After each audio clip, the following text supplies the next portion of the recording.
आज हम लोग शुरू करेंगे यूनियन एंड इट्स टेरिटरी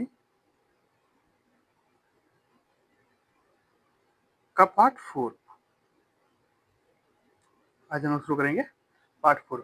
हमने क्या करा था, हमने पार्ट 3 तक ये बात कर रखा था कि लोगों में क्या डिमांड हो गई। जैसे ही रीऑर्गेनाइजेशन ऑफ द स्टेट होना शुरू हुआ, तो लोगों में ये डिमांड होना शुरू हो गया कि हमें क्या चाहिए, हमें लैंग्वेज के बेसिस पे क्या चाहिए, स्टेट चाहिए। हमें लैंग्वेज के बेसिस पे स्टेट चाहिए। अब आंध्रा स्टेट बन चुका था लैंग्वेज के बेसिस पे। अब जब आंध्रा स्टेट बन चुका था लैंग्वेज के बेसिस पे, तो हर एक स्टेट इस बात को उठाना शुरू कर दिया कि हाँ भाई, हमें भी क्या चाहिए, हमें भी लैंग्वेज के बेसिस पे स्टेट चाहिए। ये बातें हो गई शुरू। अब जब ये बातें शुरू हो गई, तो धार कमीशन बैठा गया, जेवीपी कमीशन बैठा गया। उसके बाद फिर कौन सा कमीशन आया? उसके बाद फिर आया फजल अली कमीशन। अब इन कमीशन का क्या रिपोर्ट है? इन कमीशन का रिपोर्ट है The creation of Andhra state intensified the demand from other region for creation of state on linguistic basis। देखिए, आंध्रा स्टेट जैसे इस्टेब्लिश हुआ, आंध्रा स्टेट इस्टेब्लिश होने के बाद क्या हुआ, डिमांड बढ़ गया। क्या डिमांड बढ़ गया कि हमें भी क्या चाहिए, हमें भी लिंग्विस्टिक बेसिस पे स्टेट चाहिए। अदर स्टेट का भी डिमांड ये बढ़ गया कि हमें भी क्या चाहिए, हमें भी लैंग्वेज के बेसिस पे स्टेट चाहिए। This forced the government of India to appoint in December 1953 a three-member state reorganization commission under the chairmanship of Fazal Ali to re examine the whole question. Means इसके बेसिस पे, इस फोर्स में आकर के government of India ने क्या decide किया कि एक कमीशन और हम बैठाते हैं, जिसका चेयरमैन कौन थे? फजल अली थे। उनके चेयरमैनशिप में हम क्या करते हैं, उस सारे क्वेश्चन को फिर से रिपीट करते हैं, जो क्वेश्चन हमने धार कमीशन में भी पूछा था, जो क्वेश्चन हमें जेवीपी कमीशन में भी पूछा था, उस क्वेश्चन को हम क्या करते हैं, उस क्वेश्चन को फिर से हम रिपीट करते हैं। ठीक है। It's other two members were K M Panikkar and H N Kunzru. इनके दो अदर मेंबर्स कौन कौन थे? के एम पानिकार और H N Kunzru. It's it submitted it's report in September 1955। ये 1953 में शुरू हुआ था और इन्होंने रिपोर्ट कब दिया? सितंबर 1955 में रिपोर्ट दिया। And broadly accepted language as the basis of reorganization of state. लेकिन इन्होंने क्या किया, इन्होंने ब्रॉडली इस बात को एक्सेप्ट किया कि लैंग्वेज क्या है, basis of the reorganization of the state है। ठीक है। बट उसके बाद क्या है, but it rejected the theory of one language one state. लेकिन इन्होंने क्या किया, इस बात को माना कि हाँ चलिए ठीक है, ये बात हम मानते हैं कि लैंग्वेज क्या है, बेसिस ऑफ द स्टेट है। लैंग्वेज क्या है, बेसिस ऑफ द स्टेट है। लेकिन ये क्या, इस बात को रिजेक्ट कर दिया कि वन लैंग्वेज वन स्टेट, इस बात को नहीं माना गया। Its view was that unity of India should be regarded as the primary consideration in any redrawing of the country's political units. इनका ये मानना था, इन्होंने ये बोला कि प्राइमरी कंसिडरेशन क्या है, हमारा प्राइमरी कंसिडरेशन क्या है कि हम क्या रहे, हम पॉलिटिकल यूनिट्स बन के देश में क्या कर सकते हैं, कोई कोई अलग से रीड्रॉ नहीं कर सकते पॉलिटिकल यूनिट्स। ठीक है। हम अपने देश में क्या कर सकते हैं, हम अपने देश में एक तरह से यूनाइट करके रह सकते हैं। और अगर वो यूनाइट कैसे रहा जा सकता है, वो हम लैंग्वेज के बेसिस पे नहीं रह सकते। अगर मान लीजिए हम हिंदी को लैंग्वेज बना दिए, one state one language one nation, फिर जो हिंदी नहीं जानते उसके लिए क्या होगा? मान लीजिए हम संस्कृत को बना दिया, अब जो संस्कृत नहीं जानते उसके लिए क्या होगा? इसलिए कहने का मतलब ये है कि कमेटी ने क्या रिकमेंड किया कि हम क्या कर सकते हैं, हम पॉलिटिकल यूनिट को क्या कर सकते हैं, रीड्रॉ नहीं कर सकते। पॉलिटिकल यूनिट्स को क्या कर सकते हैं, प्राइमरी हम क्या कर सकते हैं, इंडिया की यूनिटी को मेंटेन करने के लिए क्या करना पड़ेगा, प्राइमरी कंसिडरेशन होगा कि हम कंट्री के पॉलिटिकल यूनिट्स को रीड्रॉ करें। ठीक है। It identified 4 major factors that can be taken into account in any scheme of reorganization of state. इन्होंने क्या किया, इन्होंने 4 चीजों को मान्यता दी कि हाँ, इन 4 स्कीम से क्या कर सकते हैं, हम रीऑर्गेनाइजेशन ऑफ द स्टेट कर सकते हैं। इन 4 पार्ट से हम क्या कर सकते हैं, रीऑर्गेनाइजेशन ऑफ द स्टेट कर सकते हैं। क्या क्या पार्ट था? पहला पार्ट था preservation and strengthening of unity and security of the state. पहला क्या काम है कि हमें क्या करना है, हमें क्या करना है, हमें प्रिजर्व करना स्ट्रेंथ। किसका strength? Unity and security of the country. Means country में जो यूनिटी है और जो सिक्योरिटी है, उसको क्या करना है, प्रिजर्व करके रखना है, उसको मजबूत बनाना है। पहला बात ये मानना है। दूसरा बात क्या मानना है, linguistic and cultural homogeneity. Linguistic and cultural homogeneity, कि हमें जो एक लैंग्वेज में एक जगह पे एक लैंग्वेज बोलते हैं, कल्चर उसका सेम है, वो उसको मेंटेन करके रखना है। तीसरी बात क्या होगी, financial, economic and administrative consideration. किसको मान के चलना है? फाइनेंशियल, इकोनॉमिक और एडमिनिस्ट्रेटिव कंसिडरेशन को मान करके चलना है। ठीक है, उसके बाद क्या होगा? Planning and promotion of the welfare of peoples in each state as well as of the nation as a whole.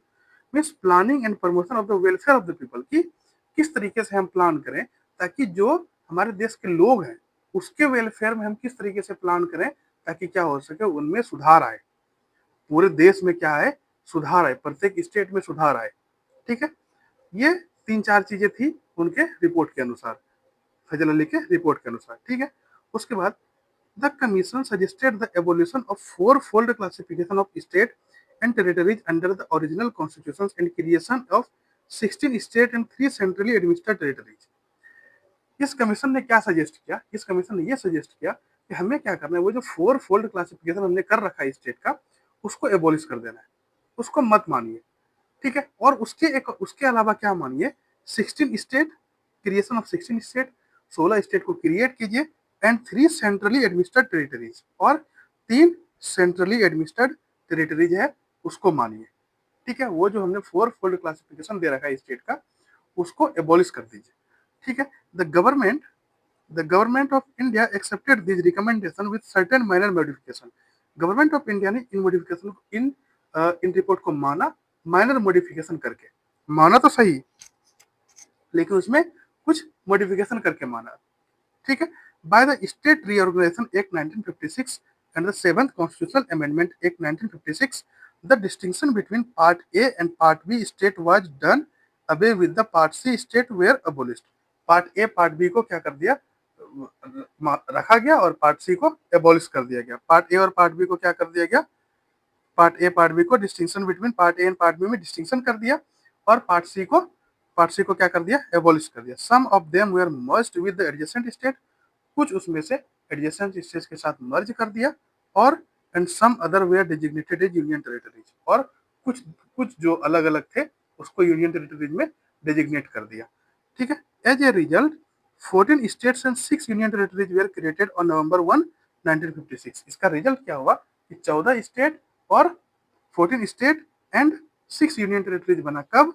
1 नवंबर 1956 में। इस कमीशन के अकॉर्डिंग, फैजल कमीशन के अकॉर्डिंग इतने स्टेट बने। दीज, अब ये देखिए कौन कौन से स्टेट थे। स्टेट हो गए आपके आंध्र प्रदेश, असम, बिहार, बॉम्बे, जम्मू एंड कश्मीर, केरला, मध्य प्रदेश, मद्रास, मैसूर, उड़ीसा, पंजाब, राजस्थान, उत्तर प्रदेश और वेस्ट बंगाल। ये हो गया आपके 14 स्टेट, और 6 यूनियन टेरिटरीज क्या क्या थे?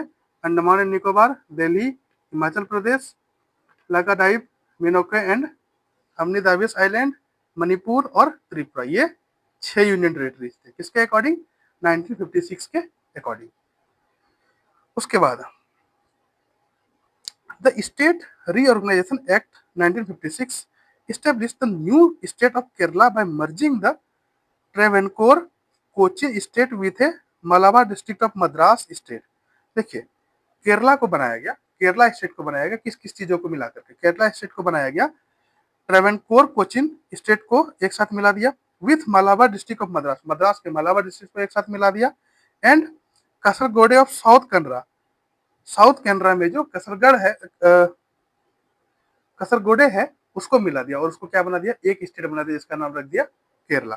ठीक है, उसके बाद हैदराबाद में जो तेलुगु स्पीकिंग एरिया था उसको वहां से हटा करके क्या कर दिया, आंध्रा स्टेट के साथ मिला दिया, और क्या बना दिया, आंध्र प्रदेश स्टेट बना दिया। हैदराबाद में जो तेलुगु स्पीकिंग लोग थे या तेलुगु स्पीकिंग एरिया था, उसको काट करके कहाँ मिला दिया, आंध्रा स्टेट से मिला दिया, और क्या बना दिया, उस स्टेट को आंध्र प्रदेश बना दिया। ठीक है, उसके बाद further it merge the Madhya Bharat state, Vindhya state and Bhopal state into A Madhya Pradesh state. अब मध्य प्रदेश में कौन कौन मिल गया, मध्य भारत, विंध्या प्रदेश और भोपाल, इन तीनों को मिला करके क्या बना दिया, मध्य प्रदेश बना दिया। ठीक है, similarly it merge the Saurashtra state and Kutch state into that of Bombay state, और सुसूत्रा स्टेट और कच्छ स्टेट को मिला करके क्या बना दिया, बॉम्बे स्टेट बना दिया। The Coorg state into that of Mysore state, और कुर्ग स्टेट को मिला करके मैसूर स्टेट बना दिया। Patiala and east Punjab state union means PEPSU को मिला करके into that of Punjab state, उसको क्या क्या बना दिया, पंजाब स्टेट बना दिया। ठीक है, and the Ajmer state into the of Rajasthan. और अजमेर को किसमें मिला दिया? राजस्थान में मिला दिया। Moreover it created the new union territory of Laccadive, Laccadive, Minicoy and Amindivi island from the territory detached from the Madras state. मतलब मद्रास स्टेट से इनको निकाल करके क्या बना दिया? यूनियन टेरिटरीज बना दिया। ये है हमारा स्टेट। धीरे धीरे इस तरीके से स्टेट हमारा फॉर्म होना शुरू हुआ। ठीक है, धीरे धीरे इस तरीके से स्टेट हमारा बनना शुरू हुआ। अब देखते हैं हम लोग कि न्यू स्टेट और यूनियन टेरिटरीज किस तरीके से बना आफ्टर 1956 के बाद। 1956 के बाद क्या हुआ? यूनियन टेरिटरीज और स्टेट किस तरीके से बना। ठीक है, कहाँ कहाँ से चीजें आई। हो सकता है थोड़ा सा ये टॉपिक, थोड़ा सा ये लेक्चर लंबा हो सकता है, क्योंकि इस लेक्चर में हम इसको पूरा खत्म ही कर देते हैं। ठीक है, इस टॉपिक को पूरा खत्म कर देंगे। उसके बाद new state and union territories में देखते हैं 1956 के बाद क्या क्या घटना घटी। Even after the large scale reorganisation of the state in 1956, the political map of India underwent continuous changes due to the pressure of popular agitation and political conditions. इसके बाद लार्ज स्केल में रीऑर्गेनाइजेशन ऑफ द स्टेट होना शुरू हुआ 1956 के बाद। क्या क्या स्टेट को रीऑर्गेनाइजेशन होना शुरू हुआ? जैसे में political map of India underwent continuous changes. जो भी पॉलिटिकल मैप ऑफ इंडिया एक बार बनता था, फिर चेंज होता था, फिर बनता था, फिर चेंज होता था, मीन्स कंटिन्यूअस चेंज होना उसमें शुरू हुआ। And due to the pressure of popular agitation. क्यों वो बार बार चेंज होता था? क्योंकि जो पॉपुलेशन था उसका बार बार आरोप और प्रत्यारोप लग रहे थे। किस बात को? पॉलिटिकल कंडीशन को लेकर के। The demand for the creation of some more state on the basis of language or cultural homogeneity resulted in the bifurcation of existing state। Means धीरे धीरे डिमांड होना शुरू हो गया था कि हमें भी क्या चाहिए? कल्चरल और लिंग्विस्टिक होमोजेनिसिटी का स्टेट चाहिए। ठीक है, तो धीरे धीरे ये करके बढ़ने लग गया और क्या हो गया?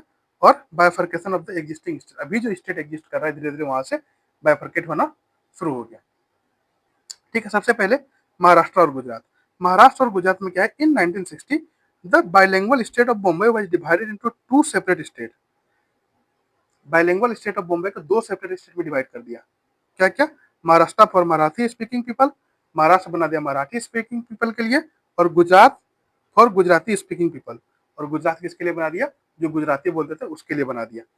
Gujarat was established as the fifth state of the Indian union. Gujarat को फिफ्थ स्टेट स्टेब्लिश किया गया। 15वां स्टेट स्टेब्लिश किया गया किसको? गुजरात को। उसके बाद दादा दादरा एंड नगर हवेली। इसमें क्या है? तब इसमें क्या थे? इसमें पोर्तुगीज राज कर रहे थे। The Portuguese rule this territory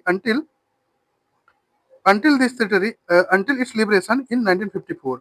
1954 तक इस पे कौन राज कर रहे थे? दादर नगर हवेली पे इस पे राज कर रहे थे पोर्तुगीज। उसके बाद subsequently the administration was carried on till 1961 by an administrator chosen by the people themselves। उसके बाद 1954 के बाद 1961 तक वहां पर लोग खुद से चूज किए एडमिनिस्ट्रेटर को और वो चला रहे थे 1961 तक। उसके बाद it was converted onto union territories of India by the 10th constitutional amendment act 1961। और दादर नगर हवेली को क्या बना दिया गया? यूनियन टेरिटरीज बना दिया। कब? By the 10th constitutional amendment. 10वां कॉन्स्टिट्यूशन को अमेंड करके 1961 में दादर नगर हवेली को क्या बना दिया? दादर एंड नगर हवेली को क्या बना दिया? एक यूनियन टेरिटरीज बना दिया। ठीक है, लेटर इन 2020 में this union territory was merged with the union territory of Daman and Diu in order to form a new union territory of Dadar and Nagar Haveli and Daman and Diu। 2020 में क्या कर दिया गया? इसको इस union territory को मर्ज कर दिया गया दमन एंड दिउ के साथ। अब क्या हो गया? वो स्टेट दोनों मिलकर के यूनियन टेरिटरी क्या बन गया? Dadar Nagar Haveli, Dadra and Nagar Haveli and Daman and दिउ। ये दोनों मिलकर के एक बन गया union territories. This was done by the Dadra Nagar Haveli and Daman and Diu merger of union territory act 2019। इसके अकॉर्डिंग इसको मर्ज कर दिया। ठीक है, दादर नगर हवेली और दादरा एंड नगर हवेली और दमन एंड दिउ को मिला करके एक कर दिया। उसके बाद गोवा दमन एंड दिउ। अब ये कैसे फॉर्म हुआ? ये फॉर्म हुआ आपका India India acquired these three territories from the Portuguese by mean of police action in 1961। Police action के थ्रू पोर्तुगीज के द्वारा इसको लिया गया था। कौन? गोवा दमन एंड दिउ को। ये यहां से लिया गया पोर्तुगीज से। किसके थ्रू? पुलिस एक्शन के through. They were constituted as union territory by the 12th Constitutional Amendment Act 1962। और ये क्या हुआ था? ये यूनियन टेरिटरी में ये यूनियन टेरिटरी में कब कन्वर्ट हुआ? 12th कॉन्स्टिट्यूशनल अमेंडमेंट एक्ट आया जब 12वीं कॉन्स्टिट्यूशनल अमेंडमेंट एक्ट आया तब ये यूनियन टेरिटरीज में कन्वर्ट हुआ 1962 में। लेटर इन 1987 1987 में गोवा को क्या बना दिया गया? स्टेट बना दिया गया। गोवा को क्या बना दिया गया? स्टेट बना दिया गया और दमन एंड दीव को सेपरेट यूनियन टेरिटरी बना दिया। ठीक है। Again in 2020 the union territory of Daman and Diu was merged with the union territory of Dadra and Nagar Haveli. अभी हमने पढ़ा था, इसको क्या कर दिया? इसको मर्ज कर दिया दादरा एंड नगर हवेली के साथ to form a new union territory of Dadra and Nagar Haveli. इसके according Dadra and Nagar Haveli and Daman and Diu merger of union territory act 2019 के अकॉर्डिंग इन दोनों को एक साथ मर्ज कर दिया। अब आते हैं हम लोग पुडुचेरी पे। The territory of Puducherry comprises the former French establishment. यहाँ पर क्या था? पुडुचेरी में क्या था? फ्रेंच ने एस्टेब्लिश कर रखा था। पुडुचेरी में किसने एस्टेब्लिश कर रखा था? फ्रेंच ने एस्टेब्लिश कर रखा था। In India known as the Puducherry. Puducherry Karaikal Mahe and Yanam the French handed over this territory to India in 1954। French ने क्या किया? इस टेरिटरी को हैंड ओवर कर दिया इंडिया को 1954 में। Subsequently it was administered as an acquired territory. और सब्सिक्वेंटली इसको क्या एडमिनिस्टर करते हैं हम लोग? एक्वायर्ड टेरिटरी की तरह एडमिनिस्टर करते हैं। ठीक है। Till 1962 when it was made a union territory by the 14th constitutional amendment act। जब तक ये यूनियन टेरिटरी में कन्वर्ट नहीं हो गया तब तक इसको किस तरीके से यूज करते थे इंडियन गवर्नमेंट? एक एक्वायर्ड टेरिटरी की तरह यूज करते थे। ठीक है, ये बात होगी आपकी पुडुचेरी की। अब आते हैं हम लोग नागालैंड पे। नागालैंड का क्या बात हुई? इन 1963 the state of Nagaland was formed by taking the state of Nagaland was formed by taking the Naga Hills and Tongesang area out of the state of Assam। Assam से नागा हिल्स और टोइंगसंग एरिया को निकाल दिया। कब? 1963 में। ठीक है। This was done to satisfy the movement of hostile Nagas. ये इसलिए किया गया ताकि वहां पर जो एक नागा नाम करके एक प्रजाति थे, एक नागा नाम करके एक कम्युनिटी रहती थी, उसके होस्टाइल नेचर से क्या कर दिया गया? सेटिस्फाई द मूवमेंट, उसके मूवमेंट को सेटिस्फाई करने के लिए। क्योंकि देखिए पूरे देश में क्या हो रखा था? पूरे देश में था कि हमें अपने कल्चर के बेसिस पे, अपनी लैंग्वेज के बेसिस पे स्टेट चाहिए। तो ये सारी चीजें असम में ही थी। ये सारा नॉर्थ ईस्ट जो भी है वो असम में ही थे। अब जब असम में थे तो असम से इसको निकाला गया। ठीक है। अब जब निकाला गया, however before giving Nagaland and the status of 16th state of Indian union it was placed under the control of governor of Assam in 1961। ये जब इससे पहले जब इसको 16th state of Indian union का जब इसको मिल गया चीजें, उससे पहले वो क्या उसके बाद इसको कहाँ रखा गया? Placed under the control of governor of Assam. Assam के गवर्नर के कंट्रोल में इसको रखा गया। कब? 1961 में। ये होगी बात आपकी नागालैंड की। अब बात आते हैं हम लोग हरियाणा, चंडीगढ़ एंड हिमाचल प्रदेश। अब हरियाणा, चंडीगढ़, हिमाचल प्रदेश का क्या स्थिति है? इन 1966 the state of Punjab was bifurcated. Punjab state को बाइफरकेट किया गया। किसमें? क्रिएट हरियाणा, उसमें से हरियाणा बनाया। ठीक है। The 17th state of the Indian union and the union territory of Chandigarh. 17वां स्टेट इंडियन यूनियन का कौन बना? हरियाणा। और चंडीगढ़ क्या बन गया? यूनियन टेरिटरी बन गया, यूटी बन गया। This followed the demand for the separate Sikh homeland Punjabi Sabha raised by the Akali Dal under the leadership of Master Tara Singh. Master Tara Singh के लीडरशिप में क्या हुआ? एक सेपरेट सिख होमलैंड की डिमांड बढ़ी।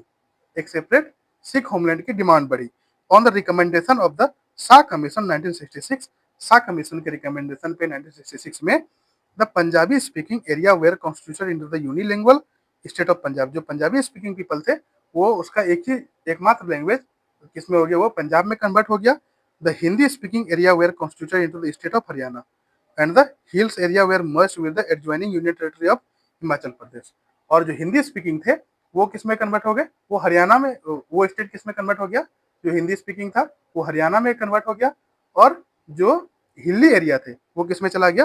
वो चला गया आपका हिमाचल प्रदेश में मर्ज हो गया। In 1971 the union territory of Himachal Pradesh was elevated to the status of state. Means क्या हुआ? 1971 में जो यूटी था हिमाचल प्रदेश उसको किसमें कन्वर्ट कर दिया गया? स्टेट में कन्वर्ट कर दिया। इसलिए ये 18th स्टेट हो गया, 18वां स्टेट हो गया। ठीक है। उसके बाद मणिपुर, त्रिपुरा एंड मेघालय। 1972 में क्या हुआ? The political map north east India underwent a major changes. 1972 में क्या हुआ? नॉर्थ ईस्ट का जो मैप था, पॉलिटिकल मैप था, उसमें मेजर चेंज हुआ। क्या मेजर चेंज हुआ? उसमें ये चेंज हुआ that the two union territories of Manipur and Tripura and sub state of Meghalaya got statehood and the two union territories of Mizoram and Arunachal Pradesh. Means Mizoram और अरुणाचल प्रदेश और त्रिपुरा और मणिपुर, इन सबको क्या बना दिया गया? इन सबको बना दिया गया स्टेट। पहले क्या था? मणिपुर और त्रिपुरा यूटी था। बाद में इसको क्या कर दिया गया? Meghalaya and sub state of Meghalaya, Manipur, Tripura और सब स्टेट ऑफ मेघालय, इन तीनों को क्या कर दिया गया? स्टेटहुड का टैग दे दिया गया। मतलब आप स्टेट हो, अब से आप क्या हो? स्टेट हो। इन तीनों को स्टेट बना दिया गया। ठीक है। came into being. With this, the number of states of the Indian Union increased to 21. अब नंबर ऑफ स्टेट क्या हो गया इंडियन यूनियन का? 18 से लेकर के 21 बढ़ गया। तीन ये बढ़ गया, मणिपुर, मिजोरम, मणिपुर, त्रिपुरा और मेघालय का सब स्टेट। ये तीन बढ़ के कितना हो गया? 18 से लेकर के 21 हो गया। ठीक है। मणिपुर 19th हो गया, त्रिपुरा 20th हो गया और मेघालय 21 हो गया। ठीक है। Initially the 22nd constitutional amendment act 1969 created Meghalaya as an autonomous state. शुरू में क्या हुआ था? 22nd कॉन्स्टिट्यूशनल अमेंडमेंट जब हुआ था, कब? 1969 में। तो उसमें मेघालय को क्या बना दिया गया था? ऑटोनोमस स्टेट बना दिया गया था। मेघालय को क्या बना दिया गया था? ऑटोनोमस स्टेट बना दिया गया था। और सब state with in the state of Assam, Assam में ही उसको सब स्टेट बना दिया गया था मेघालय को, with its on legislature and council of minister, जिसमें कि मेघालय के ऑन लेजिस्लेचर था, अपना लेजिस्लेचर था, और काउंसिल ऑफ मिनिस्टर भी अपना था। However, this did not satisfy the aspiration of the people of Meghalaya, जबकि ये पीपल ऑफ मेघालय का एस्पिरेशंस को पूरा नहीं कर पाया, सेटिस्फाई नहीं कर पाया। The union territory of Mizoram and Arunachal Pradesh were also formed out of the territory of Assam. और क्या हुआ? Union territory of Mizoram and Arunachal Pradesh, इसको भी किसमें बना दिया गया? टेरिटरी ऑफ असम में बना दिया गया। इसको भी किसमें बना दिया? टेरिटरी ऑफ असम में बना दिया। ठीक है। अब हम लोग देखते हैं, थोड़ा ये लंबा टॉपिक हो जाएगा, इसलिए एक काम करते हैं, इसको यहीं तक छोड़ते हैं। इसको क्या करते हैं? इसको यहीं तक छोड़ते हैं। अब हम लोग नेक्स्ट लेक्चर में देखेंगे। तब तक के लिए thank you so much. Take care. Good bye. जय हिंद, जय Bharat. Bye bye. Keep studying.